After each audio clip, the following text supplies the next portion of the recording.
The emergency room at St. Vincent Memorial never sleeps. And tonight, neither will the man who just walked in wearing a black three-piece suit and eyes that have already decided someone's fate. But first, the moment that changed everything. Meredith Lane stands at the nurse's station, chestnut hair pinned tight in that professional way that still lets a few stubborn strands escape, blue-gray eyes shadowed with exhaustion. The kind that comes from too many double shifts and bills that never stop arriving. She's charting, focused. The nurse everyone relies on without ever asking. The one who keeps this chaos from collapsing. She doesn't hear him approach. Dr. Harrison Cole, chief of surgery, hospital legend. The god complex in a white coat, whose hands have snatched people back from death more times than anyone can count. Silver hair waving perfectly, jaw sharp enough to cut glass. He strides across the floor like gravity bends for him. No one dares interrupt. No one ever has. Until he stops dead behind her. A flicker crosses his face. Not surprise, not lust. Something darker. Hungrier. Like ownership wrapped in entitlement. Then he does the unforgivable. His hand snaps out. Fists a thick handful of her hair. A brutal, entitled yank meant to force her eyes to his. And pulls. Hard. The entire ER freezes. Pens drop. Monitors beep louder in the silence. A mother clutches her child closer. An orderly's mouth falls open. Meredith doesn't scream. She doesn't flinch. She just goes very, very still. Not because she's afraid. Because she's deciding. In the shadowed corner of the trauma bay, behind the thick observation glass, the man in the black suit watches every second. His jaw locks. His fingers curl slowly around the armrest. Knuckles whitening. A faint scar traces from his temple down to his left cheekbone, barely visible in the dim light. He isn't a patient. He isn't staff. His name is Cain Ashford. And in this city, that name is whispered in back rooms, in precinct hallways, in boardrooms where powerful men sweat through expensive shirts when they hear it. The Phantom, some call him. Others just call him Sir, and pray he never has reason to call them back. He came to St. Vincent tonight because his right-hand man took 3 bullets doing work he ordered. He came as a courtesy, a silent vigil. He is not a man who sits in waiting rooms. But tonight, he sat, and in sitting, he watched a quiet woman in blue scrubs hold herself together under the hands of a man who should have known better. Something moves in his chest, something he has no language for, because Cain Ashford has not felt anything in his chest for a very long time. The look in his eyes says he's about to make Dr. Harrison Cole regret ever touching her. Who is he? Why is he here? And what happens the second he stands up? Stay, because what explodes next isn't just drama. It's war. If this story touches your soul, hit that like button and share it with someone who needs to hear it. Subscribe to our channel so you never miss the moment when everything changes. Doctor. Cole walked away with the chart of patient in bed, 7 in his hand. His footsteps echoed across the tile floor as if nothing had just happened, as if he hadn't just grabbed a woman by the hair in front of 20 witnesses, as if she were nothing more than a stuck door he needed to shove open. And the world kept turning. That was the most frightening part. Not the act itself, but the normalization that followed. A pen was picked up. A screen flickered back to life. The steady beeping of the monitor returned to its rhythm. An orderly cleared his throat and turned away. A mother holding her child relaxed her shoulders, as though she had just witnessed a strong gust of wind pass through rather than violence. Meredith Lane stood there for 3 seconds. Only 3 seconds. Then she bent down, picked up the pen that had fallen, smoothed the chart in front of her, and continued writing. No one asked if she was all right. No one needed to ask, because Meredith Lane was always all right. That was the role she had played for 4 years as a registered nurse, and 2 years as a dedicated volunteer during her clinical rotations before that. The woman who didn't fall apart. The woman who kept walking. The emergency room was crowded tonight as it was every night. A motorcycle accident, a broken femur, dried blood on his face, but awake enough to curse at the nurse. An 80-year-old grandmother, struggling to breathe. Her children and grandchildren standing in a circle around her with anxious faces and phones, ready to call a lawyer if anything went wrong. A 7-year-old boy with a hand wrapped in white gauze, just stitched with 4 sutures after attempting to imitate Superman by leaping from the sofa. Meredith stopped at the child's bed. His name was Marcus, curly hair, wide eyes, immensely proud of his battlefield wound. Nurse, look at this. He held up a sheet of paper, a drawing in colored pencil. a bandaged hand 3 times the size of his body, surrounded by yellow stars and a crooked line of words that read Marcus Superman injured. Meredith laughed, not a polite laugh or a professional one, but a real sound that rose from somewhere deep inside her, a place even she had thought had long since dried up. "Every superhero has battle scars," she said, her voice warm. "But next time, Superman should ask his mom to lay down some cushions before he flies." The boy grinned from ear to ear. His mother stood beside him, eyes red from worry, looking at Meredith as though she were a saint. In the corner of the trauma waiting area, Cain Ashford watched it all. He had seen her humiliated. He had seen her stand still as stone for the longest 3 seconds of his life. And now he was watching her laugh with a child as though her heart hadn't just been trampled. She was good at this. Good down to the bone. The thought passed through his mind uninvited. Sawyer had been taken to a private room 20 minutes earlier. 3 bullets, 2 through the shoulder, 1 grazing the ribs. He would live. He would recover. He would be back at work in 6 weeks. Cain knew this because he had bought an entire team of the best doctors in the city to know it. He should have left already. There were 17 matters to settle before dawn. People waiting, money to move, words that needed to be spoken, and words that needed to be swallowed. An entire underworld city that required his hand to guide it, and that hand wasn't allowed to tremble or hesitate. Cain Ashford didn't sit in hospital waiting rooms. But tonight he had, and now he still was. Meredith moved through the emergency room like water flowing through cracks in stone. Not hurried, yet never still. She administered medication to the patient in bed 12. She checked the intravenous line of the elderly woman who couldn't breathe. She documented, made calls, answered questions, and when a panicked father rushed to the nurse's station with a pale face and trembling voice asking about his daughter who had just been taken into surgery, she stopped. Not stopped working, but stopped everything. She placed her hand on his shoulder, looked directly into his eyes, and spoke in a low, steady voice without a flicker of doubt. "Your daughter is in Dr. Mitchell's care. Dr. Mitchell is the best we have. Her vital signs are stable. You'll be able to see her in 45 minutes, and I will personally come out to you the moment there is any new information. Right now, you need to sit down, drink some water, and breathe. All right." The father looked at her as though she were a life preserver in a violent sea. He nodded. He sat down. He breathed. And Meredith kept walking. Cain watched. He couldn't remember the last time he had watched anyone for this long. Then, just once, she glanced through the glass partition separating the waiting room from the treatment area. Blue-gray eyes met steel-gray eyes, a thousandth of a second. Cain saw her take him in, the expensive 3-piece suit, the 2 bodyguards standing 10 steps away, and he saw the exact moment she categorized him in her mind. Family member of a patient, high stress, sitting here more than 2 hours, money, problems. Leave him be. Then she turned away. No curiosity, no fear, no impression, nothing. She looked through him as though he were just another ordinary man in a room filled with more urgent emergencies. Cain Ashford was accustomed to fear. He was born in it, raised by it, and built his empire with it. People looked at him and trembled. They heard his name and stepped aside. They either wanted something from him or wanted to stay far away. There was no third option, but her. She simply glanced past, as though he didn't matter, as though he wasn't dangerous, as though he were only a man waiting for news about someone he loved. It did something to him, something he didn't have a name for, something that made him want her to look back, to truly look, to look and see, but she didn't. And he sat there for another 40 minutes. When Cain Ashford finally left St. Vincent Memorial, the clock was nearing 3 in the morning. The city of Chicago stretched beyond the car window, black and gold and full of secrets he held in his hand. But on the drive home, he didn't think about the 17 tasks awaiting him, didn't think about Sawyer or the 3 bullets, or the man who had ordered the shooting, didn't think about empire or power or anything he had spent his life building. He thought about a woman in blue scrubs, a woman who laughed with a 7-year-old child 5 minutes after being publicly humiliated, a woman who looked through him as though he were air. That image followed him all the way home. And for the first time in many years, Cain Ashford didn't know what to do with the thing growing in his chest. 2 in the morning, 43 minutes before Cain Ashford left the hospital. Meredith was entering data at the nurse's station when a figure stopped beside her.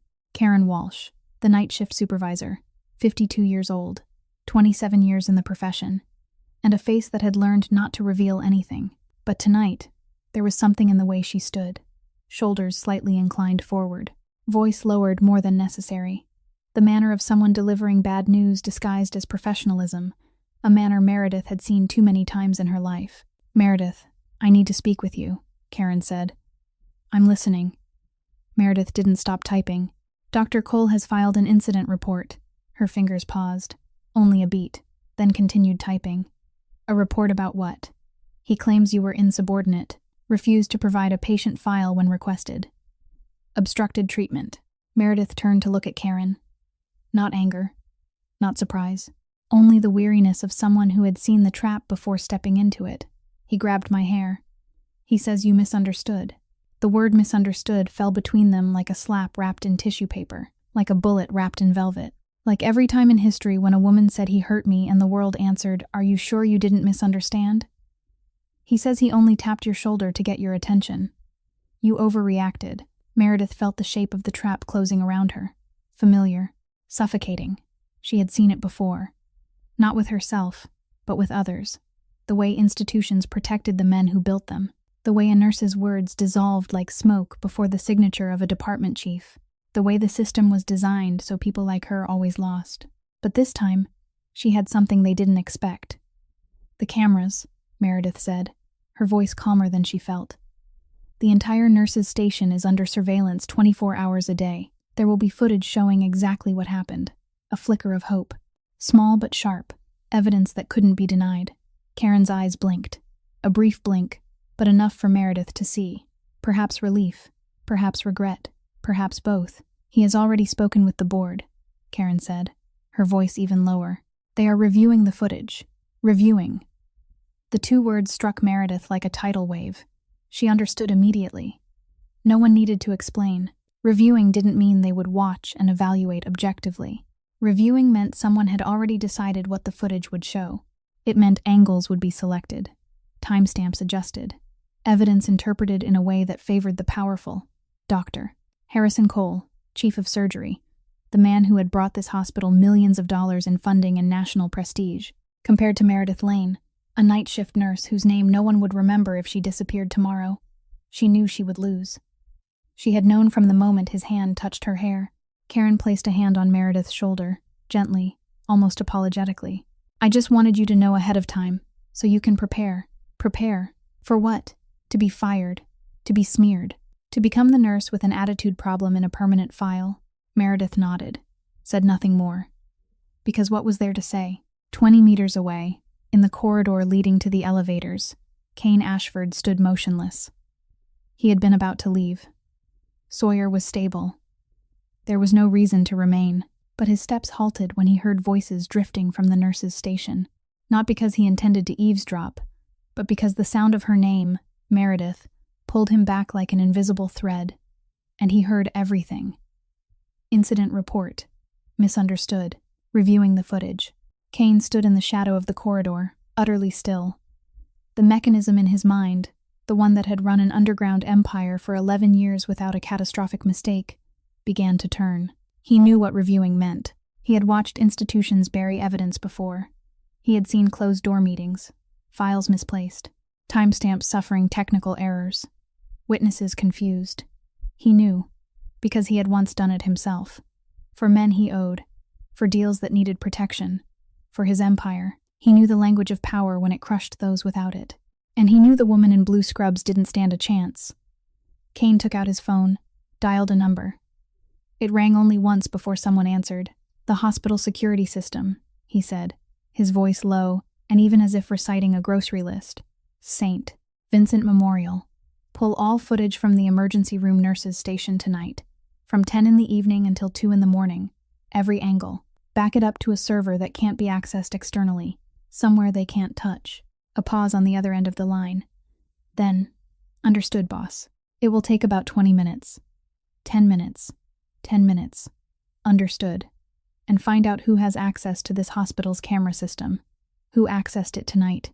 Send me the list before morning." "Yes, sir." Cain ended the call, slid the phone back into his vest pocket, and stepped into the elevator as if he hadn't just altered the trajectory of a woman's life whose full name he didn't even know. The elevator doors closed. He watched the numbers flicker on the panel and wondered what he was doing. In 3 weeks, Cain Ashford would have reason to use that footage. He didn't know that yet.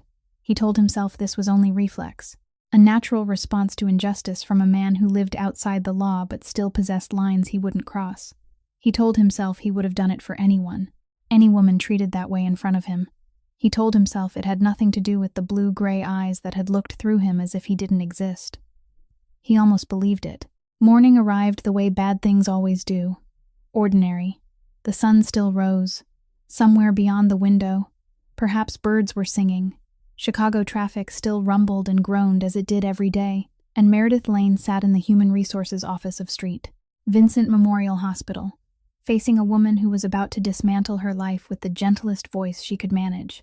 Patricia Cho, Director of Human Resources, 58 years old, salt and pepper hair cut neatly, and eyes that had witnessed hundreds of lives crushed inside this room. She sat behind a polished oak desk, hands folded together, her face arranged in a sympathy practiced to perfection. "Meredith," she began, and the way she said her name alone told Meredith everything. "Under the circumstances, and in the interest of maintaining a safe patient care environment, we have decided that you will be placed on administrative leave pending investigation." Administrative leave, a beautiful phrase for being shown the door without having to use the word termination. Meredith kept her hands flat against her thighs, kept her face calm, kept her breathing steady. She had learned to do this long ago, since she was 17 and standing in a morgue identifying her parents after a car accident, since she had looked into the eyes of her 12-year-old sister and said, "I will handle it," since the world had taught her that collapse was a luxury she wasn't allowed to afford. "What exactly is being investigated?" she asked, her voice smooth as the surface of an autumn lake. Miss Cho glanced down at the folder in front of her as though the answer were printed there. "Doctor, Cole has submitted documentation suggesting a pattern in your behavior. Disrespect toward superiors. Refusal to follow medical directives. Attitude inconsistent with the hospital environment." Meredith nodded slowly. Then she spoke, and each word fell into the room like stones against glass. "He grabbed my hair." Miss Cho didn't look up. In front of the entire night nursing staff, 2 orderlies, at least 10 family members in the waiting area. "He took hold of my hair and pulled, because he wanted a patient file." There was no anger in her voice, no tremor, only the truth, bare and cold, and that made it heavier than any scream could have been. Silence stretched across the room. Miss Cho continued to look at the file. No denial, no confirmation, no words at all, because none were necessary. They both knew the footage had been reviewed. They both knew the outcome of the investigation had been decided before it began. They both knew Dr. Harrison Cole would never face consequences for anything he did, because he was doctor. Harrison Cole and she was only a nurse the hospital could replace within a week. "Is there anything else I need to know?" Meredith asked. "Your personal belongings have been collected. You may retrieve them from security." Meredith stood. She didn't offer her hand. She didn't say thank you. She simply turned her back and walked out of the room where 6 years of devotion had just been stripped from her because a powerful man believed he was entitled to touch her. The hospital corridor was long and white and painfully familiar. She had walked it thousands of times, run through it during emergencies, moved slowly along it after 12-hour shifts, cried in the restroom at the end of it after losing her first patient, and now she walked it for the last time. A cardboard box in her arms and 10 years of her life packed neatly inside. Brogan Finch was waiting at the end of the hall. 29 years old, tall and lean, unruly red hair and green eyes rimmed with red. Her closest colleague, the only friend she had in this hospital. He didn't speak when he saw her. He just stepped forward and wrapped his arms around her, held her tight as if she might shatter if he let go. "They are bastards, Mary," he whispered into her hair. "All of them. Every last one." Meredith stood still in his embrace. She didn't cry. She had forgotten how to cry a long time ago. Since the night her parents died and she had to be strong for Scylla. Since tears became a luxury she could no longer afford. "I will be fine," she said. And she almost believed it herself. Then her phone vibrated in her pocket. Meredith stepped out of Brogan's arms and looked at the screen. A message from Scylla, her sister, 22 years old, a college senior, and the only reason Meredith rose each morning. "Sis," the doctor called. "They said the surgery can't wait another 6 months. They need to schedule it within 2 months. I'm sorry. Meredith read the message once, twice, 3 times. Each time the words struck her like a hammer. Scylla had lived with a heart condition since childhood, a congenital valve defect they had postponed surgery on for years because they didn't have the money and because the doctors had said it could wait. But it couldn't wait anymore. 2 months. 60 days. Meredith stared at the screen and calculated in her head. The cost of heart surgery in America, even with insurance, was still staggering. And now she had no insurance. The money she had saved for 3 years, taking extra shifts, skipping breakfast, living in a cramped studio apartment in a neighborhood no one wanted to live in, still wasn't half enough. And now she had no job, no income, no way to save her sister. Brogan studied her face and knew something was wrong. "Mary, what is it?" Meredith didn't answer. She slipped the phone back into her pocket, picked up the box of her belongings, and walked away. Outside the hospital, the Chicago sun shone down as if this were nothing more than an ordinary day. Cars passed. Pedestrians hurried along. Life continued to turn. No one knew that a woman's world had just collapsed entirely. Meredith stood on the sidewalk, holding a cardboard box that contained 6 years of her life, and looked up at the sky. She had lost her job. She was about to lose her ability to save her sister. She had lost everything in a single night, because a man believed he had the right to grab her by the hair. But in those blue-gray eyes there was no surrender, no despair. There was something else burning there, slow, patient, and dangerous in its own quiet way.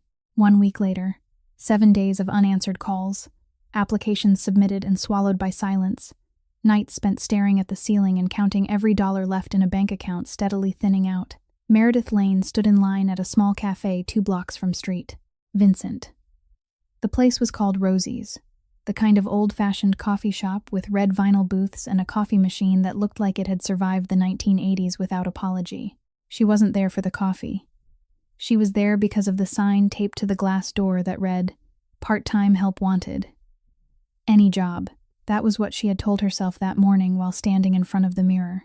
Any job that brought in money. Waiting tables. Washing dishes. Running a register. Anything. She looked more worn than she had a week earlier. The shadows beneath her eyes had deepened. Her cheekbones were sharper from meals quietly skipped, but her back was still straight. Her chin still lifted. Meredith Lane didn't fold. She never had. She never would. She ordered a black coffee, the cheapest on the menu, and found a seat to wait for the manager. The cafe was busier than she expected for a weekday morning. A few office workers hunched over laptops. An older couple sharing a croissant. A young mother coaxing her toddler to drink milk. Ordinary life. The kind of life she had once had before everything cracked open. The bell above the door chimed as someone entered. Meredith didn't turn around. She was reviewing her resume on her phone, wondering whether she should delete the line that read 4 years emergency room nurse, because it felt absurdly overqualified for serving tables. She didn't notice the 2 men in black who paused outside the glass, standing like sentries. She didn't see the man who stepped in alone, his gaze sweeping the cafe and settling on her as though he had known exactly where she would be before he crossed the threshold. Cain Ashford stood there for a moment, watching her. The woman from the emergency room. The woman who had looked through him as if he were air. She looked different now. Not because the blue scrubs had been replaced by worn jeans and a gray sweater, but because something in the way she sat had shifted. More tired, more weighted, and yet, still unbowed. He walked to her table. "You're the nurse from St. Vincent, the one who was suspended." It wasn't a question. It was a statement. Meredith looked up, and for the first time in a week, something other than exhaustion flashed in her eyes. Not fear, not surprise, but the alertness of someone who had learned that unexpected encounters rarely brought good news. "I'm sorry. Who are you?" Cain tilted his head slightly. People didn't usually ask him that. Or if they did, their voices trembled, edged with fear or flattery. No one asked, with a steady tone and a direct gaze like hers, as though he were simply a stranger interrupting her break. "I was there that night," he said, pulling out the chair opposite her and sitting without asking permission. "And I have something you need." Meredith frowned. She recognized him now. The man in the black suit from the trauma waiting area. The one she had categorized as family member, high stress, leave alone, and forgotten moments later. "What I need is a job," she said, colder than she intended. not trouble from a stranger in a coffee shop. What you need is the original video. He spoke slowly, each word deliberate, as if laying down cards on a table. Before they edited it, Meredith froze. The coffee cup in her hand stopped a few centimeters from her lips. Her heart struck once, then twice. She lowered the cup carefully, controlled. What did you say? The footage from the emergency room nurses' station security cameras. That night, the original file, uncut, timestamps untouched. He leaned forward, lowering his voice. The one the hospital believes is gone. Meredith felt her pulse in her throat. Hope was dangerous. It could save you. It could crush you when it was taken away. She had hoped once already about the cameras. She had watched that hope be dismantled. You have it? She asked, cautious. I have everything. This time she truly looked at him, not the brief clinical glance of a busy nurse triaging strangers, but the steady assessment of someone trying to read what stood before her. She saw the black three-piece suit that likely cost 6 months of her rent, the steel-gray eyes, sharp and deep and revealing nothing, the faint scar running from his temple to his left cheek, a quiet signature of a life that hadn't been gentle. The way he sat, relaxed yet coiled, like a panther at rest but ready to strike without warning. This man wasn't an ordinary family member, not a businessman, not a doctor or a lawyer or any profession she could easily name. He was something else, something dangerous. Who are you? She asked again. And this time the question meant something entirely different. Not what is your name, but what are you? Cain held her gaze for a long moment. Then he answered, his voice low and even. The man who can help you take everything back, if you want it. Meredith Lane had lived 27 years. She had buried her parents, raised her sister while still a teenager herself, been deceived, betrayed, knocked into the dirt, and forced herself to stand every single time. She had learned long ago that nothing was free, that every gift carried a price, that promises from strange men in coffee shops usually ended in ruin. But looking into this man's eyes, she didn't see the cold calculation of someone eager to exploit her. She didn't see the hunger she had learned to recognize in others. She saw something else, something she didn't yet have language for. Why? She asked. Why do you care about what happened to me? Cain didn't answer immediately. He watched her, and something shifted deep within those steel-gray eyes, something he didn't fully understand himself. Because, he said at last, there are some things that shouldn't be ignored. The penthouse sat on the 63rd floor of the tallest building in Chicago. A private elevator, security codes.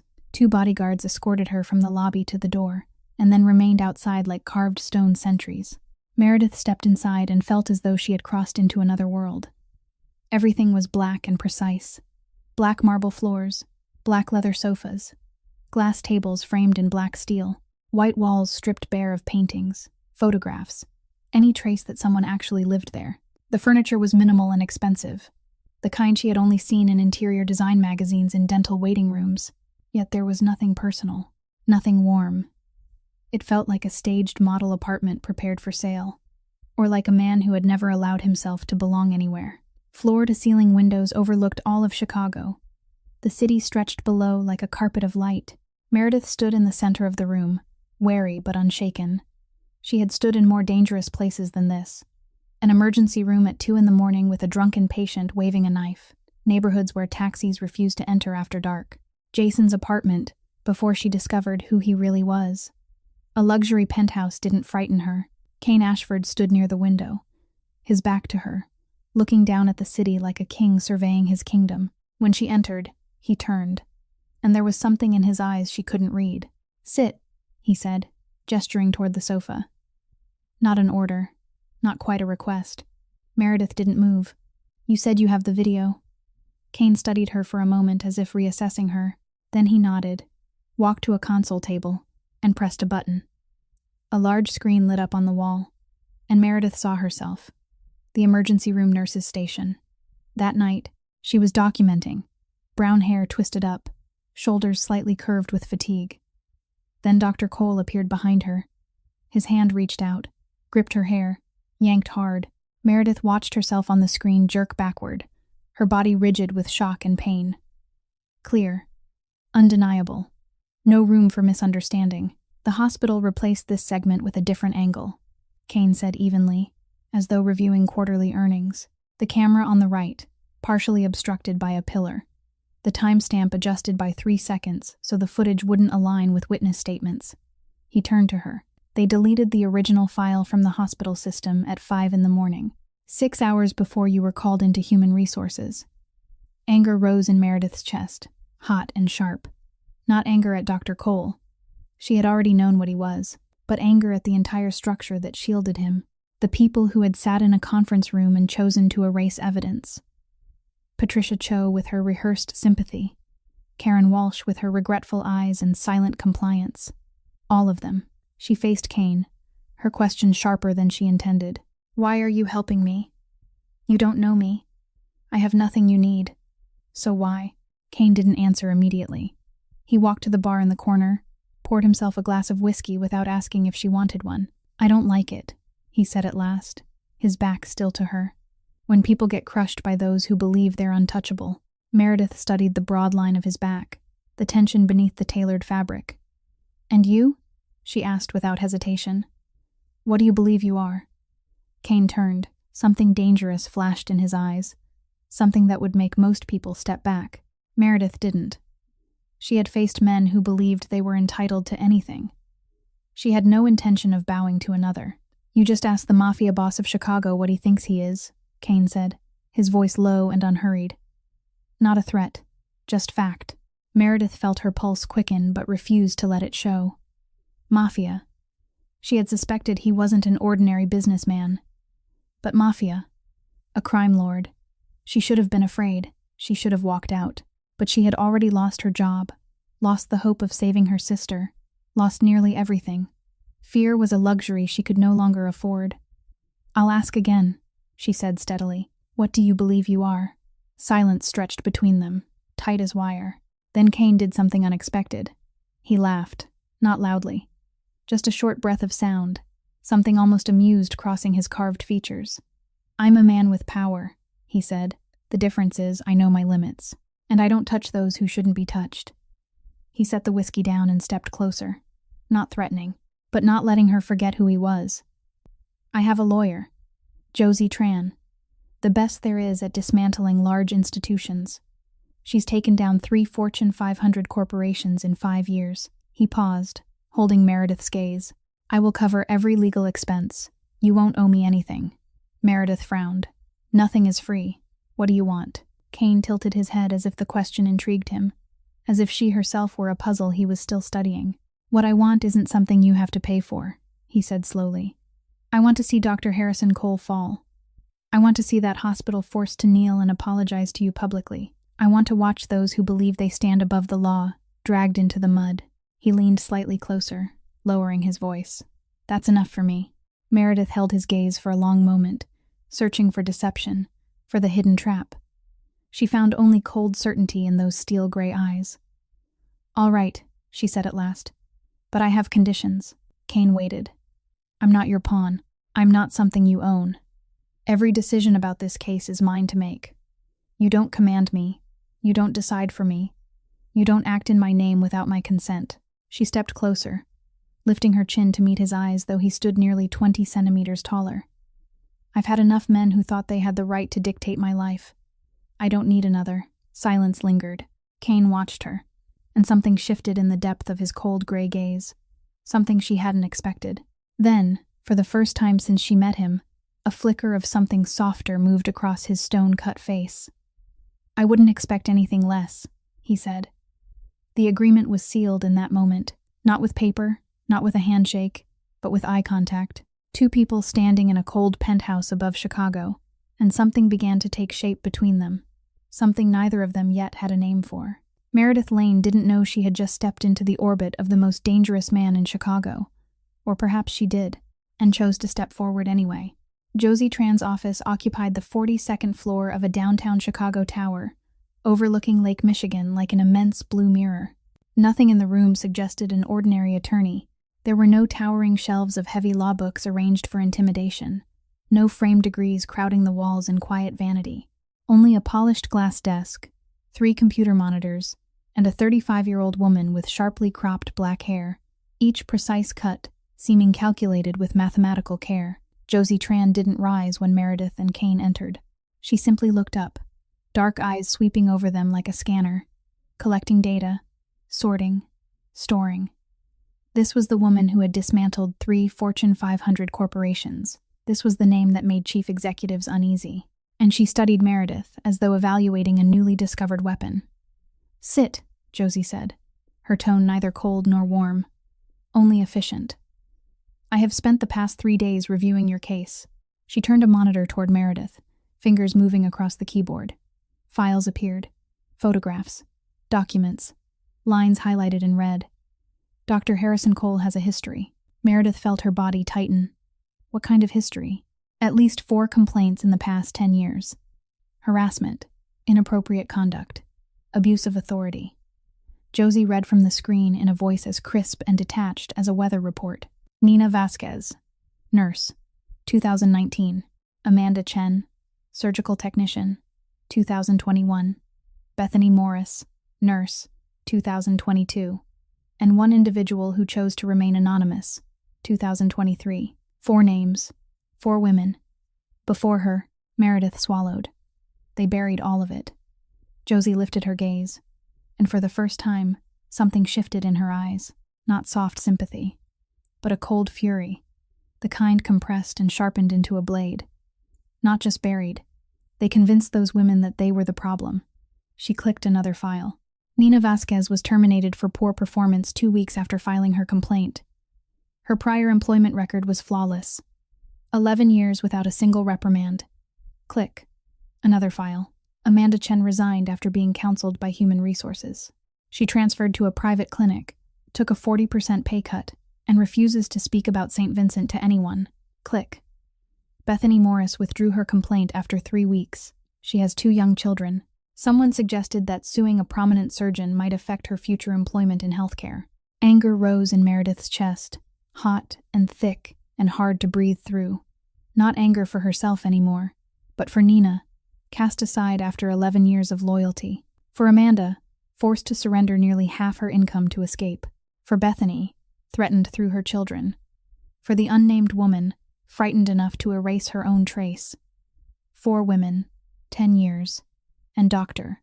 Harrison Cole still lectured from podiums, still celebrated as a legend, still protected as if he were the hospital's most valuable asset. "Why did no one stop him?"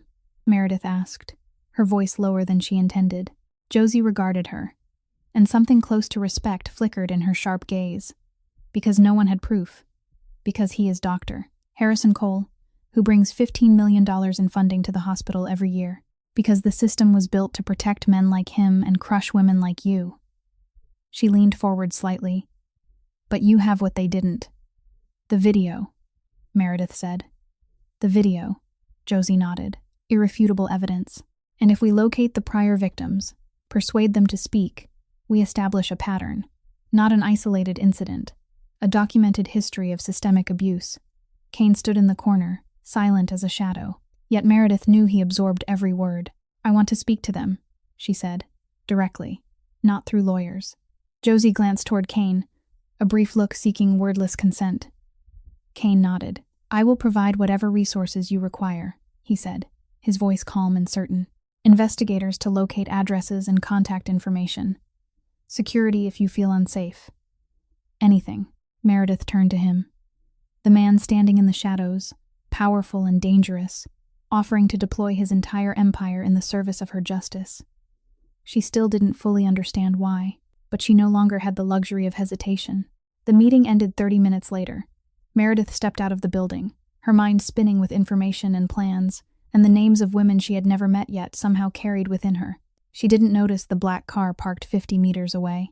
Didn't notice the tall man with a scar along his neck trailing her at a careful distance. Sawyer Quinn, Cain's right hand, recovered from the 3 bullets of that fateful night. Or perhaps she did notice, and chose not to acknowledge it. Either way, as Meredith Lane walked along a Chicago sidewalk that afternoon, she knew one thing with certainty. This fight was larger than she had imagined. Not only about her, not only about Dr. Cole and a video and her job, but about every woman who had been forced into silence before her, and she would not allow them to be forgotten for one more day. The small cafe sat in the suburbs of Chicago, nearly an hour's drive from downtown. The kind of place people chose when they didn't want to be seen. Dim yellow lights, old wooden chairs, the scent of coffee mingling with pastries fresh from the oven. A few elderly customers were scattered about, reading newspapers or gazing out the window with the unhurried expressions of those who had lived long enough to abandon haste. Meredith arrived 15 minutes early. She chose a table in the corner, back to the wall, eyes on the door, a habit formed during years of night shifts in the emergency room, where she had learned always to know where the exits were. Nina Vasquez arrived 15 minutes late. She stepped inside with the posture of someone trying to fold herself into the smallest shape possible. 34 years old, dark hair pulled low, eyes darting like a hunted animal. She glanced over her shoulder twice before sitting across from Meredith. "I almost didn't come." It was the first thing Nina said, her voice barely above a whisper, though no one sat close enough to overhear.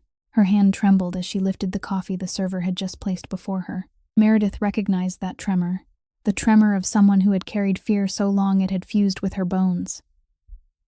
"Why?" Meredith asked gently. Nina didn't answer in words.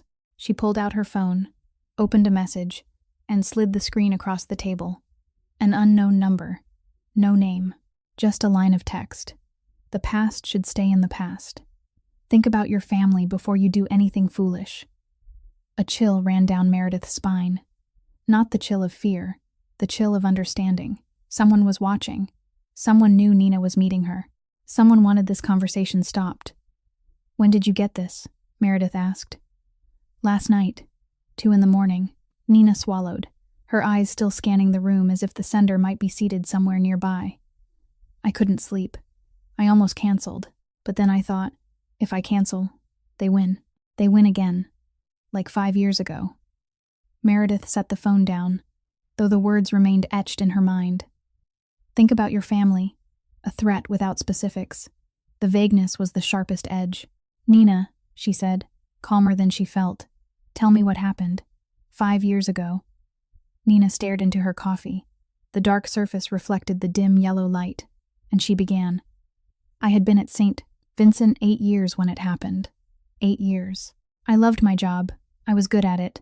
Her voice trembled, but she continued. "It started small. Standing too close. Looking too long. Touching my back when he passed, even though the hallway was wide enough for 10 people. I told myself I imagined it. He was Dr. Cole.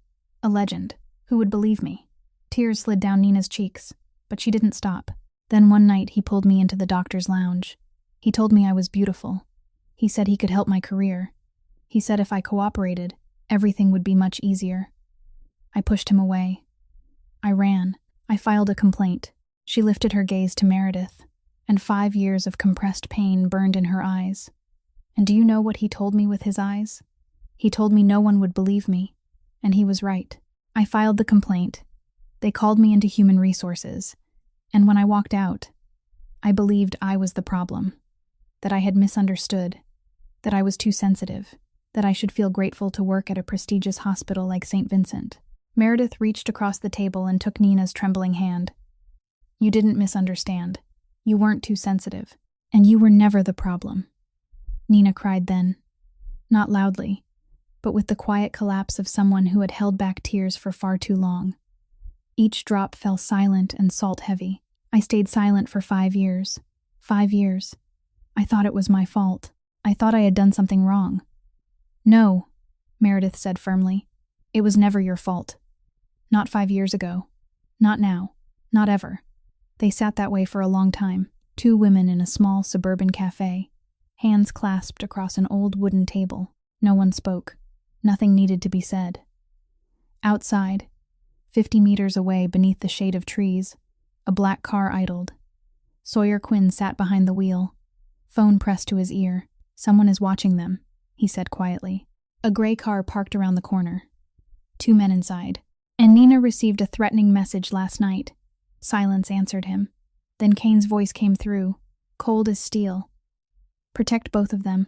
Don't let anyone get near." "Understood, boss." Sawyer hesitated.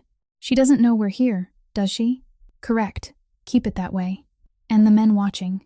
Find out who they are, who hired them, and who sent that message."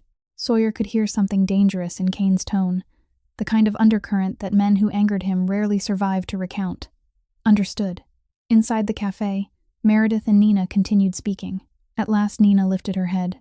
Her eyes were red, but her gaze had changed. Harder, more certain. "I will testify," she said. "I've been afraid long enough." That afternoon, Meredith called Bethany Morris. The woman's voice on the other end sounded strained and exhausted. Children cried in the background. "I can't meet you," Bethany said, almost pleading. "I have 2 little ones. If they retaliate, if they do something to my kids." Meredith closed her eyes. She understood. She had Scylla. She knew what it meant to love someone who could be used against you. "I understand," she said softly. "I won't pressure you, but if you change your mind, at any time, we are here." Silence lingered. Then Bethany spoke, her voice breaking. "I'm sorry. I want to help. I really do. But I can't. You don't need to apologize. Not ever." That evening, Meredith sat in Josie's office and recounted everything. The meeting with Nina, the threatening message, the call with Bethany. Josie listened, eyes sharp as blades. When Meredith finished, the attorney nodded slowly. "They're playing dirty," Josie said. "Intimidating witnesses. Surveillance.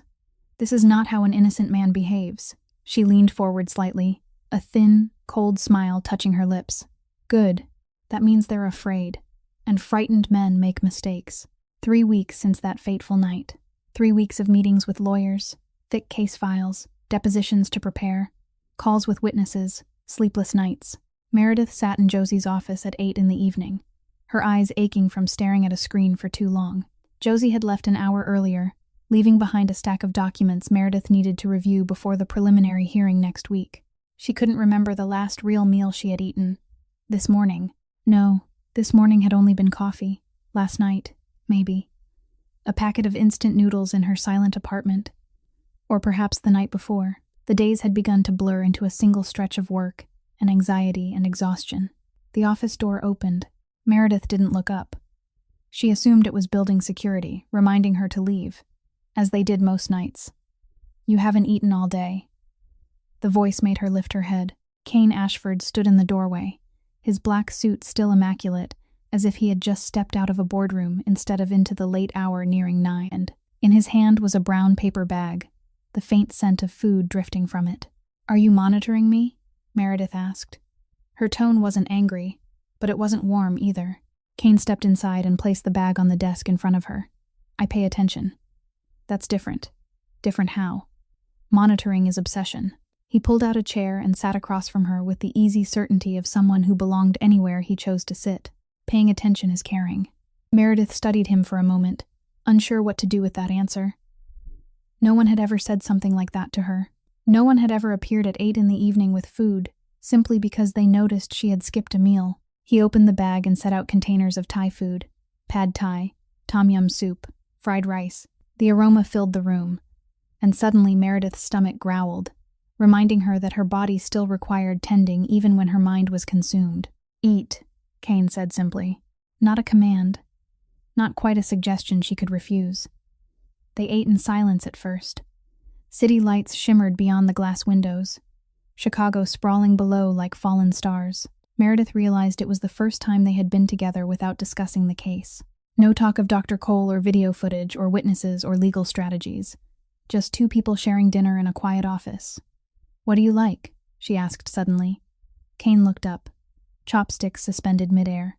"Other than controlling everything in this city," she added.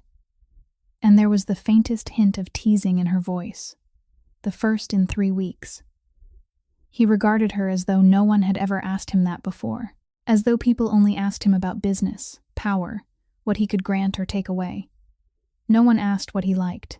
"I like classical music," he said at last, slower than usual, as if confessing state secrets. "Chopin, mostly. The nocturnes." Meredith tilted her head, surprised. The Mafia boss of Chicago listening to Chopin. "And," she prompted, sensing hesitation. "And you stopped like there's more." Cain held her gaze for a long moment. Then something almost shy flickered across his stone-carved features. "I have a cat. His name is Ghost. No one knows." Meredith nearly choked on her food. She swallowed quickly, coughed once, and then laughter broke free. Real laughter, the first in weeks. It rose from somewhere deep inside her chest she had thought long dried out. The Mafia boss owns a cat named Ghost. Cain didn't laugh, but something softened in his steel-gray eyes. A faint suggestion of a smile touched the corner of his mouth. He showed up one rainy night. I couldn't chase him away. Every time I did, he came back. Eventually, I stopped trying. Meredith looked at him, and suddenly she heard the metaphor in the story. A creature that arrived uninvited, that stayed despite being pushed away. She wondered if he was talking about the cat, or something else. They held each other's gaze longer than necessary. No words passed between them. The air in the room shifted, denser and more fragile and dangerous in a way Meredith didn't yet have language for. Something was forming between them, something she wasn't certain she was ready to accept, something she wasn't sure she could stop. Cain's phone vibrated, shattering the moment. He glanced at the screen, and Meredith saw his expression change for a fraction of a second. She had learned to read people. 10 years in an emergency room taught her to notice what others missed. "What is it?" she asked. He slid the phone back into his pocket, the gesture casual though his jaw tightened. "Nothing you need to worry about." That wasn't an answer. It was a shield. Meredith recognized it for what it was. Something was happening. Perhaps connected to the case. Perhaps to the men who had been watching them. Perhaps to a darker corner of the world he ruled. But tonight she chose not to press. Tonight she wanted to preserve the fragile warmth that had just surfaced. The laughter about a cat named Ghost. The softened gaze of a man the city feared. The feeling of being noticed instead of monitored. "I should go," she said quietly. Cain nodded. "I'll take you home." Not quite an offer. Not quite an order. Just a certainty. As inevitable as sunrise. They descended to the lobby in silence. The black car waited at the curb. Sawyer sat behind the wheel, nodding in acknowledgement without speaking. Meredith slid into the back seat beside Cain, and he didn't sit at the far end as she had expected. He sat next to her, not touching, but close enough for her to feel the warmth radiating from him. They said nothing during the drive. Yet the silence wasn't uncomfortable. It wasn't heavy. It was simply the quiet of two people who didn't need to fill every space with words. When the car stopped outside her apartment, Meredith turned toward him. "Thank you. For dinner." Cain inclined his head. "Get some sleep." Meredith offered a small smile and stepped out of the car. She walked into the building, and only when the elevator doors slid shut did she allow herself to acknowledge what she had been resisting.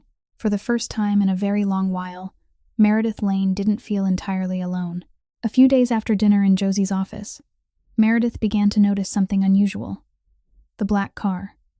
Not always the exact same one, but always a black car parked about a block away. When she walked to the grocery store, it was there. When she left her apartment in the morning, it was there. When she sat inside Rosie's filling out her 17th job application, she glanced out the window and saw it across the street. At first, she told herself she was imagining it, after the threatening messages Nina had received, who wouldn't be on edge. But then she began to pay closer attention. The driver never stepped out. The car never left before she did. And when she abruptly changed direction, turning into a narrow alley and stopping to wait, the car rolled slowly past, the man inside trying not to look at her and failing. She recognized him. Sawyer Quinn, Cain Ashford's right hand. Anger flared in her chest, hot and sharp and familiar. She pulled out her phone and dialed Cain's number. He answered on the second ring. "Meredith, you put someone on me." It was on question. A statement. A brief silence on the other end. Then Cain's voice, calm as if they were discussing the weather. "Protection, not surveillance. You didn't ask me." Nina was threatened. "The men watching her at the cafe still haven't been identified. I won't have you at risk. That's not your decision." Meredith ended the call. Her heart pounded, not from fear but from fury. She hailed a taxi and gave the address of Cain's penthouse. 20 minutes later, she stood outside the door on the 63rd floor. The two bodyguards in the hallway looked at her. Uncertain, she didn't wait for them to decide. She pushed the door open and stepped inside. Cain stood near the window, phone still in his hand, as if he had known she would come.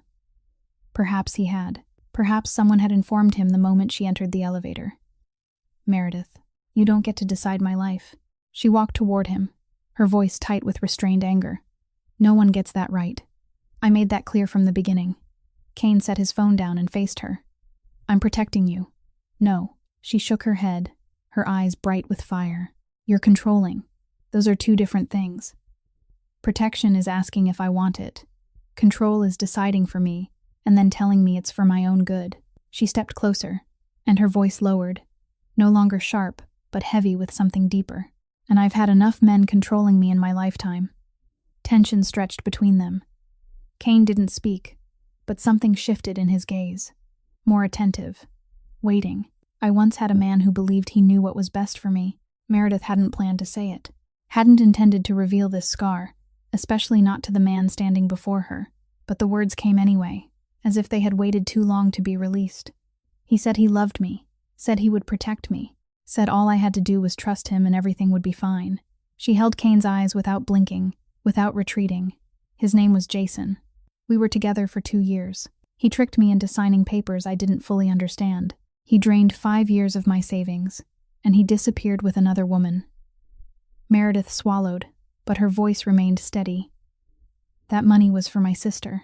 Scylla has had a heart condition since she was a child. She needs surgery. And because of Jason, I lost 5 years of saving in one night. Cain said nothing. His jaw tightened, muscle rigid beneath the skin. Something dangerous flickered in his eyes, anger unmistakable. Not at her, at the man who had done that to her. So when I say no one decides for me, Meredith continued slowly, emphasizing every word, I have my reasons. I'm not paranoid. I'm not too sensitive. I was burned once, and I won't let it happen again. Silence lingered. 1 second. 2, 10. Meredith braced herself for defensiveness, for explanation, for him to insist she didn't understand, that he was different, that she should trust him. But it didn't come. Instead, Cain Ashford, the man the city feared, looked at her and said 2 words she hadn't expected. You're right. Meredith blinked. I'm sorry. His voice was lower than usual, but not weak. Still the voice of a man accustomed to command. Yet there was something else in it. Sincerity. I'll pull the protection if you want, and from now on, I'll ask first. Every time. No exceptions. Meredith searched his face for deception, for a hidden hook. She found only truth in those steel-gray eyes. That's all I ask. Cain nodded. Then he added, his tone still low but edged with something more intense. Let me say one thing. Meredith waited. I'm not him. He stepped closer, but not enough to invade her space. He kept the distance. He kept the respect. I'll prove that. With actions, not words. I'm not asking you to trust me now. I'm asking for the chance to earn it. Meredith studied him for a long moment. The most powerful man in Chicago stood before her not as a crime lord, but as a man asking for an opportunity. We'll see, she said at last. Not agreement, not refusal, just possibility. She turned and walked toward the door, but before she left, she paused without looking back. Don't pull the protection. Just ask me next time. Then she stepped out, the door closing behind her. Inside the elevator, Meredith leaned against the wall and closed her eyes. She wasn't certain what she felt. Anger, a little. Relief. Perhaps. Surprise. Definitely. She hadn't believed Cain Ashford knew how to apologize. She hadn't believed he would step back. It didn't mean she trusted him. Not yet. But it meant she saw him trying. And for someone who had been betrayed the way she had, that meant more than any promise ever could. It was late when Josie's phone vibrated. Meredith sat on the sofa in the attorney's office, her mind hazy with exhaustion, reviewing documents she already knew by heart. Cain stood by the window as he always did, his back to them, looking down at Chicago at night, as if the city were a chessboard, and he was calculating his next move. Josie answered, spoke a few clipped sentences, then fell silent to listen. Meredith didn't pay much attention. She had grown used to late-night calls, constant updates, news that was often not good. But then Josie ended the call, and when she turned back, something had shifted on her usually glacial face. Bethany Morris, Josie said. She just called. Meredith sat up straighter, her pulse quickening. Bethany, the one who had refused to meet, the mother of 2 who had been too afraid to speak. She agreed to testify. Meredith wasn't certain she had heard correctly. What did she say? She read Nina's interview online tonight. The story Nina told. The way she spoke about staying silent for 5 years. Josie stepped closer, and for the first time Meredith saw a genuine smile on her lips. Bethany said she doesn't want her daughter growing up in a world where mothers stay silent in the face of injustice. She's in. Completely. Meredith rose to her feet, her legs trembling with disbelief. 2 witnesses, Nina and Bethany. Combined with the original video, combined with a documented pattern of behavior spanning a decade, they had a real case. A real chance. She wrapped her arms around Josie in an impulsive embrace that made the sharp attorney stiffen for a second, before awkwardly patting her back. "We're going to win," Josie said. "I knew it from the beginning. But now I'm certain." Meredith stepped back, her smile still lingering, and turned toward Cain. He had turned from the window at some point, the city lights behind him forming a dark halo. He didn't speak, he only looked at her. And the way he looked made her smile soften, made her heartbeat shift into something slower and deeper. The distance between them was only a few steps, yet it felt like an entire universe stretched across that space. Everything that had passed between them. Suspicion, confrontation, dinner and the story of a cat named Ghost. The anger when she discovered he had placed protection on her without asking. The apology she had never expected. All of it compressed into those few silent steps. Meredith, he said her name, only her name, but the way he spoke it felt like a prayer, as if it were the most sacred word he had ever uttered, as if he had waited his entire life to say it to someone worthy. Meredith moved first, not him. She crossed the space between them and stopped just in front of him, close enough to see the fine stitching along the collar of his black suit, close enough to catch the scent of expensive cologne layered over something that was simply him. She tilted her face up. He stood nearly 20 centimeters taller. But in that moment she didn't feel small. She felt powerful. She felt in control, and she chose this. Not because he conquered her, not because he had saved her or helped her or given her anything, but because she wanted to, because she saw something in him he perhaps had not yet seen in himself. She brushed her lips against his. A question, not a demand. An invitation, not a command. Cain inhaled sharply, as if she had stolen the air from his lungs, as if in 36 years no one had ever done this to him. No one had ever stepped forward first. No one had ever chosen him rather than being chosen. He answered her kiss. Gently, astonishingly gently, not hurried, not possessive. Nothing like the kiss she would have imagined from a Mafia king, just the soft meeting of lips, breath mingling with breath, promise and respect and something deeper neither of them yet dared to name. Meredith pulled back after a few seconds, touching her lips as if to confirm it had truly happened. "I don't do this lightly," she said, her voice low and rough. "I know." Cain looked at her, and in his steel-gray eyes she saw something she had never seen before. Softness, vulnerability, humanity. "I don't either. And I still don't completely trust you." "I know that too." Meredith studied him. The most powerful man in Chicago. A man who could have anything with a nod, standing before her and accepting every boundary she set. "So what do you want?" she asked. Cain lifted his hand and touched her cheek as if she were something fragile he must handle with care. "Let me be worthy of you. Not love me, not belong to me, but let me be worthy." Meredith held his gaze for a long moment. Then she gave a small nod. Not a promise, not a commitment, but an opening. And for Cain Ashford, it was enough. He drove her home that night. Not Sawyer. Himself. The car glided through Chicago streets under the glow of streetlights flickering past the windows. They didn't speak much. They didn't need to. His hand held hers the entire drive, gentle but firm, as if afraid she might vanish if he let go. And Meredith let him hold it. She wasn't ready for vows, not ready for forever. But tonight she was ready for this, for a warm hand in hers, for a silence that wasn't empty, for the quiet possibility that perhaps, just perhaps, she had found someone worth trusting. 1 week after that kiss, Meredith's world collapsed for the second time. She was sitting in her small apartment, drinking her morning coffee and, for the first time in months, feeling something close to hope when her phone began to vibrate without pause. Messages from Brogan. Messages from Josie. Messages from unknown numbers. She picked up the phone, and the world caved in.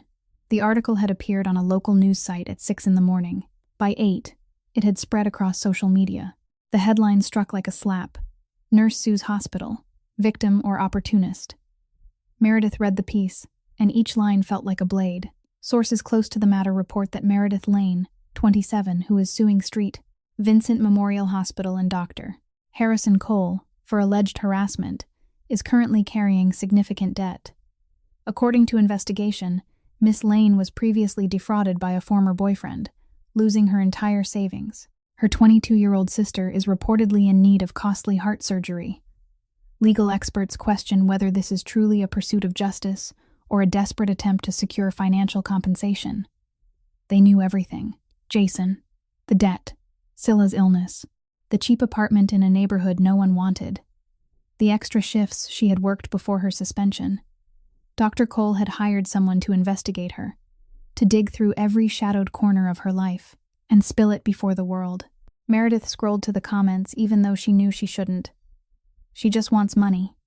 Obviously. Women these days blame men whenever they need cash. I know Dr. Cole. He's an excellent doctor. She's lying. Another whore trying to cash in with crocodile tears. Check if she's connected to the Mafia. Someone's clearly backing her. Her phone kept vibrating. Unknown numbers. Messages. Liar. You'll pay for this. Hope your sister dies. Meredith set the phone down, her hands shaking. She stared at the screen until the words blurred, until the glow became the only light in the room, growing darker because she had forgotten to open the curtains. The phone vibrated. Brogan. She didn't answer. It vibrated again. Josie. She didn't answer. It vibrated again. Scylla. She saw her sister's name on the screen, and for the first time in years, she couldn't bring herself to pick up. She couldn't let Scylla hear her voice like this. Couldn't let her sister know what the world was saying. Couldn't add one more burden to shoulders already carrying too much. Meredith turned the phone off. She pulled the curtains shut, though the apartment was already dim. She locked the door, switched off the lights, and slid down to sit on the floor, her back against the cold wall, in complete darkness. Everything she had built, the courage to stand up, the belief that justice existed, the fragile hope that this time would be different. It all seemed to shatter. She didn't cry. The familiar numbness returned, a cold shield she had worn since the night her world first shattered. Her eyes remained dry, not because she wasn't hurting, but because she had no strength left for tears. But she sat there in the dark and felt emptier than she ever had. An hour, 2, 3. She didn't know. Time lost meaning in the absence of light. Then there was a knock at the door. Gentle, not urgent, not demanding. Meredith, Cain's voice. She didn't answer. Meredith, open the door. Silence. I know you're in there, and I know you don't want to see anyone. A pause. Then his voice again, lower, softer than she had ever heard it. But I'm not going anywhere. Meredith remained still in the darkness. She considered not opening the door, letting him stand there until he left, sinking into the dark alone as she always had. But something was different this time. Perhaps it was the way he said it. No command, no demand. Just a simple truth, patient and waiting. She rose, her legs numb from sitting too long. She walked to the door, unlocked it, turned the handle. Cain stood there, still in his black suit, but something in his face had shifted. Not the usual cold composure. Concern. Real concern. For her. He took in her red-rimmed eyes without tears. Her tangled hair, the clothes wrinkled from yesterday. She looked like someone who had been defeated. He didn't ask if she was all right because the answer was obvious. He didn't say everything would be fine because they both knew that would be a lie. He simply stepped inside. He looked around the apartment. Small, bills stuck to the refrigerator, worn furniture, bare walls, nothing beyond necessity. This was her life. This was all she had. He didn't comment, didn't pity, didn't look at her with that gaze she despised most, the wealthy looking down at the poor. He walked over to where she had been sitting and lowered himself to the floor, back against the wall, just as she had. Meredith stared at him. The most powerful man in Chicago, wearing a suit that likely cost a year of rent for this apartment, sitting on the cold wooden floor of a place in a neighborhood no one chose willingly. She sat down beside him, said nothing. He said nothing. They remained there in the dark, two figures side by side, backs against the cold wall, allowing silence to do what words could not. Sometimes presence is enough. Sometimes having someone who doesn't walk away when everything falls apart is enough. Sometimes knowing you aren't entirely alone is enough to keep breathing. She didn't know how long they sat in the darkness. It might have been an hour. It might have been 2.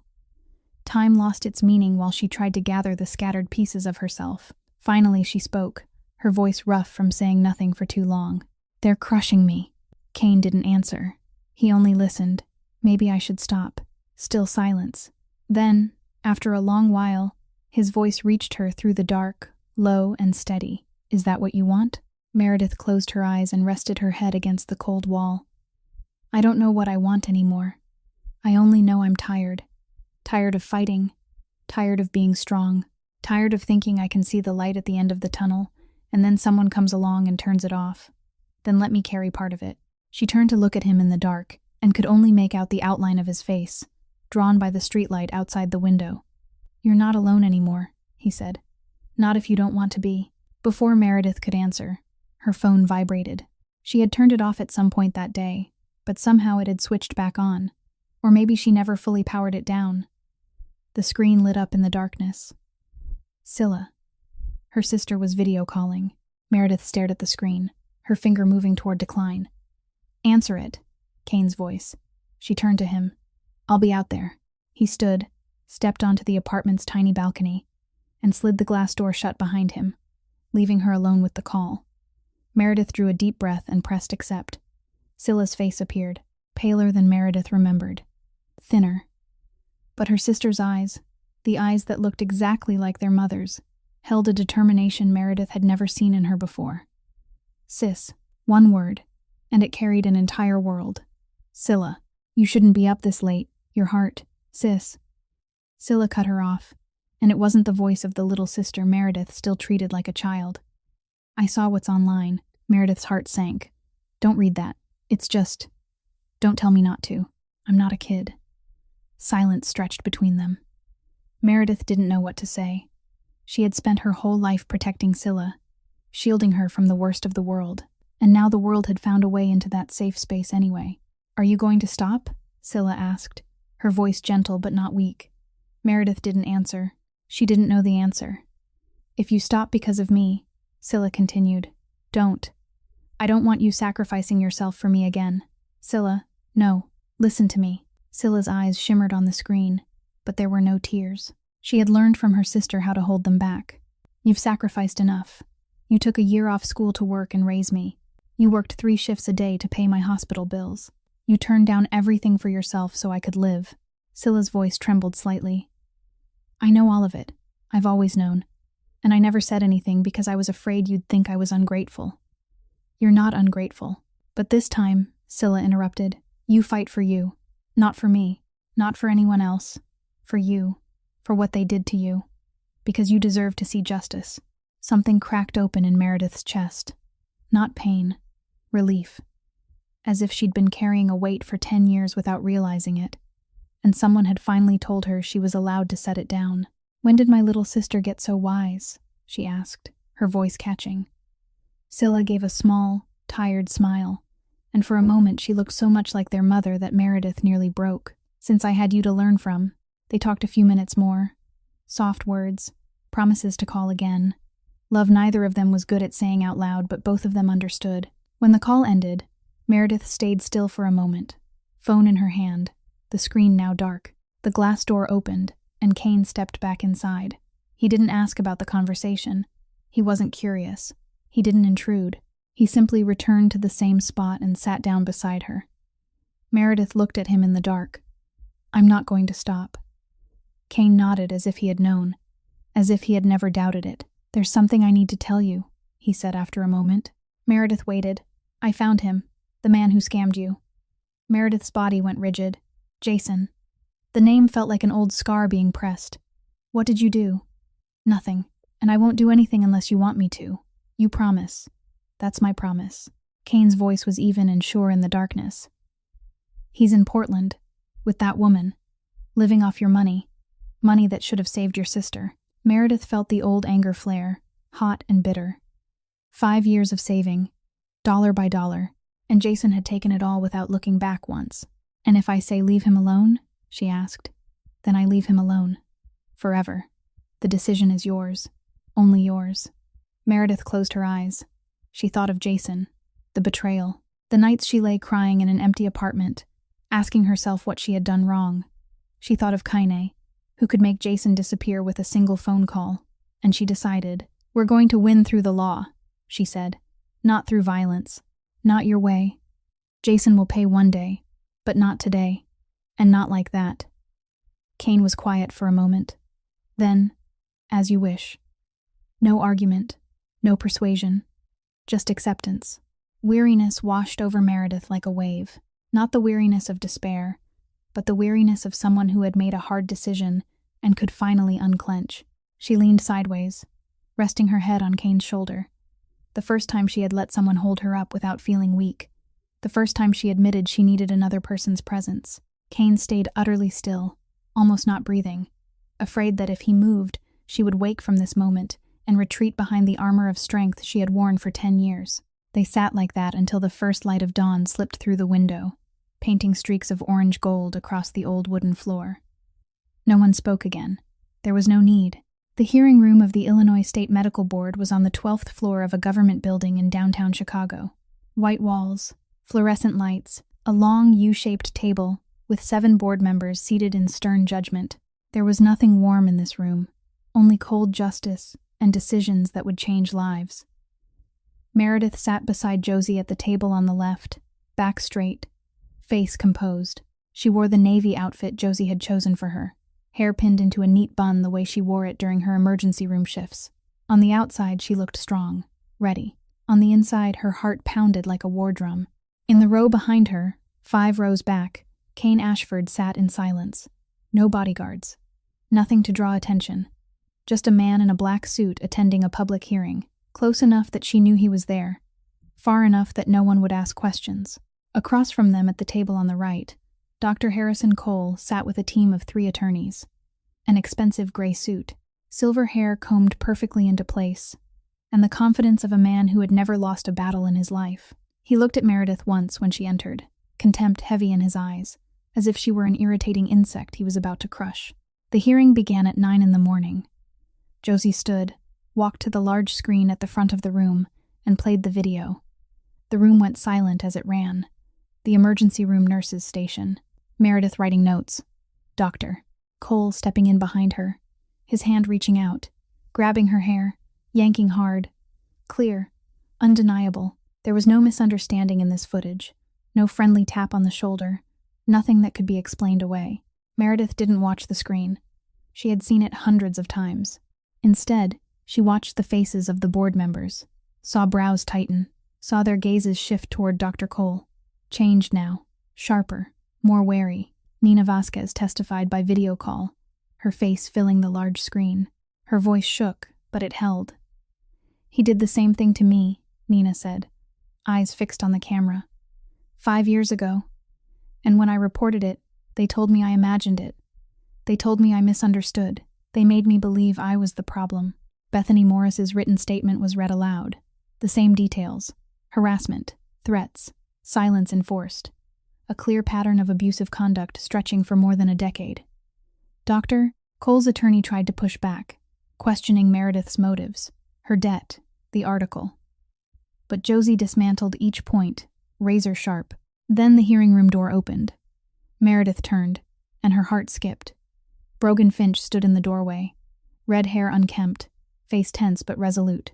Her closest colleague, the one who had held her in the hallway the day she was fired, the one who had called her when the article broke. Brogan, she whispered, what are you doing here? Brogan didn't look at her. He walked into the room and faced the board. I want to testify. Doctor, Cole's attorney sprang to his feet. Objection. This witness is not on the list. This is a stalling tactic. The board chair, a man with graying hair and an unreadable face, studied Brogan. Do you have information directly relevant to the matter before this board? Yes. Brogan swallowed, but his voice didn't tremble. I was there that night. I saw everything, and I've been silent for too long. The board conferred briefly. The chair nodded. Witness will be allowed. Brogan stepped to the stand, took the oath, and sat down. He stared at his hands for a moment, as if gathering courage from his own pulse. Then he lifted his head. I was about 5 meters away, he said, his voice clear in the still room. I saw Dr. Cole grab her hair, not tap her shoulder, grab her hair, and yank. Her head snapped back. And none of us did anything. Why didn't you speak up sooner? Dr. Cole's attorney asked, his tone edged with mockery. Brogan looked down. Because I was afraid. Because I thought no one would believe a nurse against a department chief. Because I was a coward. He looked up at Meredith, green eyes rimmed red. But she isn't. She stood up when no one else dared. And I can't leave her alone anymore. The room held its breath, a thick silence heavy with meaning. Dr. Cole began to lose control. Meredith could see it in the way his hands clenched, in the twitching line of his jaw. When his attorney tried to counter Brogan's testimony, Dr. Cole suddenly cut in. This is a farce. His attorney turned, stunned. Dr. Cole, please let me. No. He surged to his feet, face flushed, finger stabbing toward Meredith. She's just a nurse. She's nobody. I've saved hundreds of lives. I've brought that hospital millions of dollars. And you're going to let some nobody girl think she can destroy me. The room froze. The 7 board members looked at Dr. Cole with an expression Meredith recognized. The look of people finally seeing the truth. The mask had fallen. The charming doctor, the revered legend, was gone. And the real monster stood revealed in front of everyone. I want to speak, Meredith heard herself say, and she realized she was standing without having planned to. Josie looked up at her, surprised, then nodded. The chair gestured for her to proceed. Meredith stepped forward with no papers, no prepared remarks, only herself and the truth. I am not nobody, she said, her voice calm and carrying. Nina Vasquez is not nobody. Bethany Morris is not nobody. And every woman who has been forced into silence in these hospital corridors for years and years, they are not nobody. She looked straight into Dr. Cole's eyes as he stood there pale now, hatred burning in his gaze. We are the ones who keep that place running. We are the ones who hold patients' hands at 3 a.m. when they are terrified. We are the ones who wipe tears from families who have lost someone they love. We deserve to be treated like human beings. She paused, and when she continued, her voice grew stronger, steadier. And we are never nobody. The room stayed silent for a beat. Then, from the rows behind, someone began to clap, then another, then the whole room. Josie sat at the table watching, and her eyes found Cain Ashford watching Meredith. Not the look of a man witnessing a victory, not the look of an investor watching a return, but the look of a man staring at the sun, at something more precious than anything he had ever seen. The board deliberated for 2 hours, the longest 2 hours of Meredith's life. She sat in the hallway outside the hearing room, Josie on one side, Brogan on the other. Cain stood by a window at the end of the corridor, silent as a shadow, yet his presence was like an anchor that kept her from drifting away. No one spoke. There was nothing left to say, only the ticking of the clock on the wall and the pounding of Meredith's heart. 2 hours later, the door opened. A court officer stepped out, face unreadable. The board has reached a decision. Please return to the room. Meredith rose, her legs slightly unsteady but her back straight. She walked inside, took her seat, and waited. The chair of the board stood, a stack of papers in his hand. He read in an even, emotionless voice, yet every word struck through the silence like a bullet. After reviewing all evidence and testimony, the Illinois State Medical Board issues the following decision. He turned a page. First, the medical license of Dr. Harrison Cole is suspended for 3 years, effective immediately. Meredith heard someone inhale sharply across the room.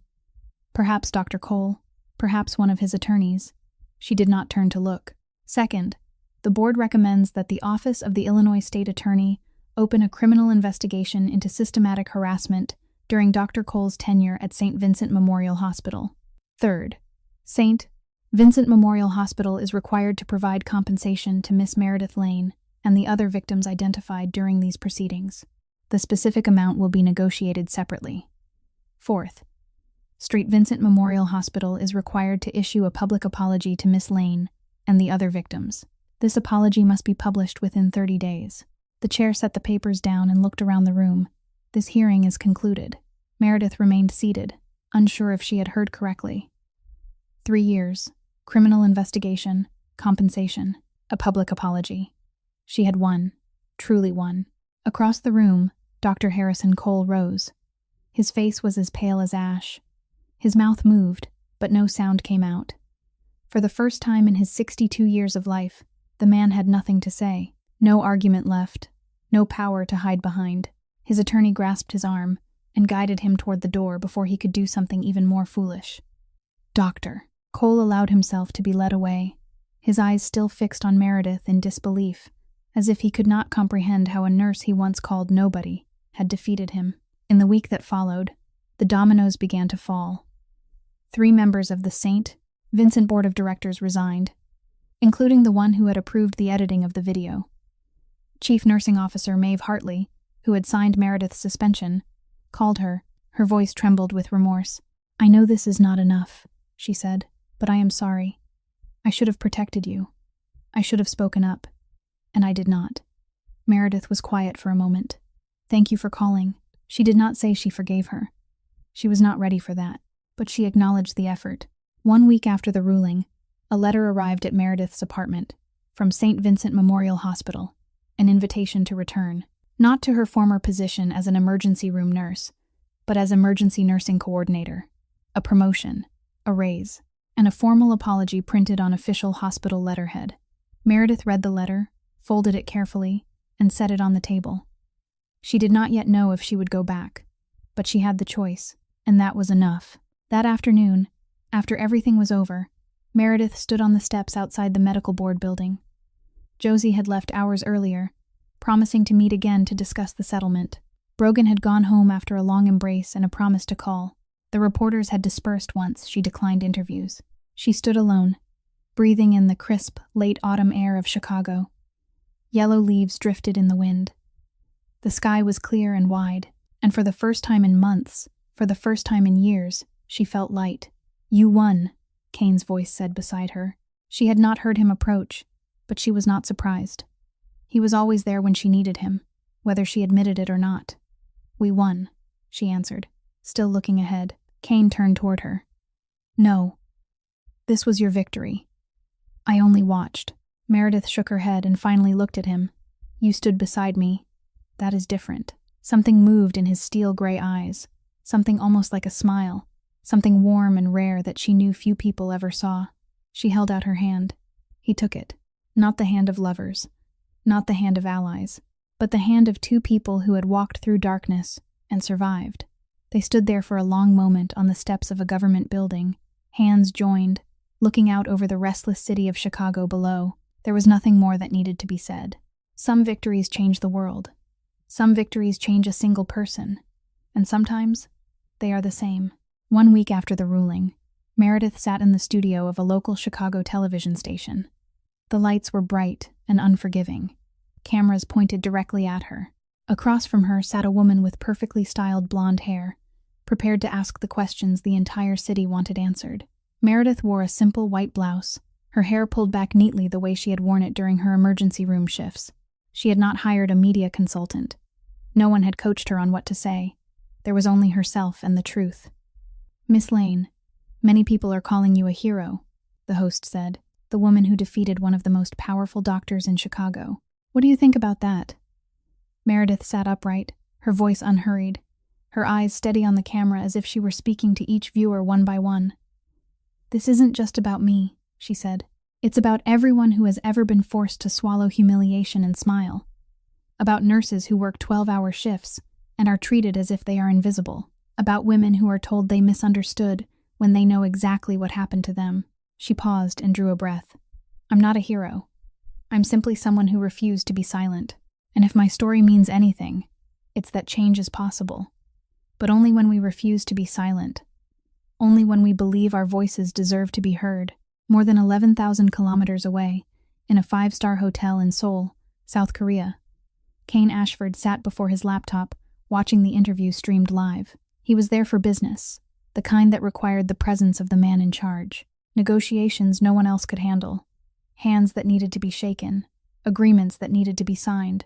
But at this moment, none of that mattered. He watched Meredith on the screen, watched the way she spoke, the way she held her back straight and looked into the camera without a trace of fear. He took out his phone and typed a message. "You are extraordinary." In Chicago, during a break to adjust the camera angle, Meredith glanced at her phone and smiled. She replied, "You are completely biased." A few seconds later, his answer appeared. "Maybe, but I'm also right." She slipped the phone away as the studio lights signaled they were live again, but the smile lingered on her lips. That night, after the interview ended and Meredith returned to her small apartment, her phone vibrated. "A video call from Cain," she answered, and his face appeared on the screen. Behind him, the skyline of Seoul shimmered in neon through the hotel window. "Come back to Seoul with me," he said without preamble. When things settle, Meredith sat down on the edge of her bed, looking at him through the screen. "Are you inviting me on a trip?" "I'm inviting you to a place I want you to see." His voice was lower than usual, almost gentle. "A place that matters to me." Silence stretched between them. Meredith understood the weight of that invitation. Cain Ashford was not a man who shared easily, not a man who invited others into his private world. The fact that he wanted to show her something important to him meant more than any declaration could have. "Ask me again when you're home," she said. Cain tilted his head, a flicker of something almost like uncertainty passing through his eyes. "Is that a promise or a refusal?" Meredith smiled, and she saw his shoulders ease at the sight of it. "It's me telling you to come home quickly." He almost laughed. Almost. And for Cain Ashford, almost was already a great deal. The next morning, Meredith's phone rang. Josie Tran. "Good news," the attorney said. And for the first time, Meredith heard excitement in the voice of the woman who was usually ice-cold. "The settlement has been approved. The hospital agreed to the amount we proposed. No further court proceedings necessary." "How much?" Meredith asked, her voice trembling with disbelief. Josie named a figure large enough to erase every debt Meredith carried, large enough to pay for Scylla's heart surgery at the best hospital available, large enough that there would still be more, enough for Meredith to breathe, to choose, to live without counting every dollar. Meredith slid down to sit on the floor of her small apartment, and for the first time in years, for the first time since the night her parents died, she cried, not from pain, not from sorrow, but from relief, because she could save Scylla, because she had fought and won, because for the first time in her life, the future no longer felt like a dark abyss she had to keep from falling into. The tears ran warm and salt down her cheeks, and she let them fall. She had forgotten how to cry. It turned out she had simply been waiting for a reason strong enough to remember. In Seoul, Cain Ashford studied the crowded calendar of meetings scheduled for the coming week and made a decision. He called his assistant, his voice leaving no room for argument. "Cancel all remaining meetings. I'm returning to Chicago early." "Sir, but the negotiations with..." "Cancel them. All of them." He ended the call. Cain Ashford returned 3 days ahead of schedule. He did not tell Meredith. O'Hare International Airport was as busy as ever. Thousands of people moving through it, pulling suitcases, embracing loved ones, hurrying toward departure gates, or walking more slowly from arrivals. Cain Ashford stepped through the international exit, his suitcase rolling behind him in Sawyer's steady grip, his mind crowded with plans and carefully chosen words. He had rehearsed an entire speech during the 14-hour flight. Beautiful words, words he had never said to anyone. And then he stopped. Meredith was standing there in the middle of the crowd, wearing a pale yellow dress, her hair loose over her shoulders for the first time since he had met her. No more professional bun of the emergency room nurse. No more exhaustion etched into the face of a woman fighting the world. Just her, radiant, free. She didn't say, "I missed you." She didn't need to. Her gray-blue eyes said everything. Cain forgot the carefully arranged speech, forgot every polished sentence, forgot that he was the Mafia boss of Chicago standing in a public airport. He walked toward her, and the first words that left his mouth were not a greeting. "Come to Seoul with me." Meredith laughed, the sound bright and clear against the noise of the airport. "You already asked me. You said ask again when I was home. I've been home for 45 seconds. She tilted her head, eyes shining. "You counted. I count every second away from you." Meredith looked at him, and in that moment the past months stood between them. The night in the emergency room when she had looked straight through him. The meeting in the coffee shop and the video that changed everything. The confrontations and the tender silences. The first kiss. The night she fell apart, and he sat beside her on the floor of her worn-down apartment. The victory in the hearing room, all of it leading to this moment in the middle of an airport, surrounded by ordinary life unfolding around them. "Soul," she said softly. "All right. But everything else? We negotiate." Cain's expression opened like the last locked door giving way. Warmth beneath the cold architecture he had built around himself for years. Something she had not seen enough of yet. Something she wanted to see every day. "Everything," he said, his voice low and certain. "I agree to everything." 6 months later, in a room overlooking the Han River in Seoul, Meredith Lane stood in a simple white dress and gazed out the window. It was not a grand wedding. No hundreds of guests. No press. No cameras. Only the people who mattered. Scylla sat in the front row, cheeks flushed with health 3 months after her successful surgery, smiling without stopping from the moment she entered the room. Her sister was well. Truly well. And that was the greatest gift Meredith had ever received. Brogan sat beside Scylla, crying more than the bride, constantly dabbing his eyes with a tissue and whispering that he was not crying, only allergic. Sawyer stood at attention in the corner like a bodyguard, though his eyes were damp, and he tried not to let anyone notice. Josie Tran wore a dress instead of her usual suit for the first time, looking so different Meredith almost did not recognize her. And Cain. Cain stood waiting at the end of the short aisle in his familiar black suit, but there was something different in his eyes. Softer, more open, as if the armor he had worn for so many years had finally been laid down. Meredith walked to him. They signed the marriage certificate side by side, witnessed by the people they loved. Simple, permanent, real. Afterward, when the guests had gone and the room held only the two of them, Cain found her by the window. Always the window. Always the city. As if she needed to see the world outside to believe she still belonged to it. He stood behind her, arms around her waist, his chin resting against her temple. They stood in silence, looking at the lights of Seoul shimmering below like a million fallen stars. "You know," Meredith said softly, "everything began because someone grabbed my hair." Cain held her a little tighter, his lips brushing her hair. "No, it began because you refused to let them win." She turned in his arms and looked up into the steel-gray eyes that had become the place she found peace. We refused to let them win." He lowered his forehead to hers, their breath mingling. "We." Outside the window, Seoul moved with noise and urgency and crisis, and the ordinary lives of millions. Inside this room, between two people who had found each other in the wreckage of someone else's cruelty, something was breathing, something enduring, something improbable. Something entirely their own, and they kept breathing. Together. Meredith and Cain's story reminds us that justice does not arrive on its own. It requires those brave enough to demand it. That true strength is not found in power or money, but in knowing when to step back and respect another person. That real love is not about conquest or possession, but about standing beside each other in the dark and walking into the light together. And that no matter how cruel the world can be, there are still those willing to fight for what is right. If this story has touched your heart, please press like and share it with those who need to hear it. Don't forget to subscribe to our channel so you don't miss the moving stories we share each day. How do you feel about Meredith's journey? Have you ever had to stand up for yourself the way she did? Share your thoughts in the comments below. We would truly love to hear what is in your heart. Thank you for walking with us through this story. We wish all of you watching this video good health, a joyful life, and peace in every day. Goodbye. And we will see you in the next video.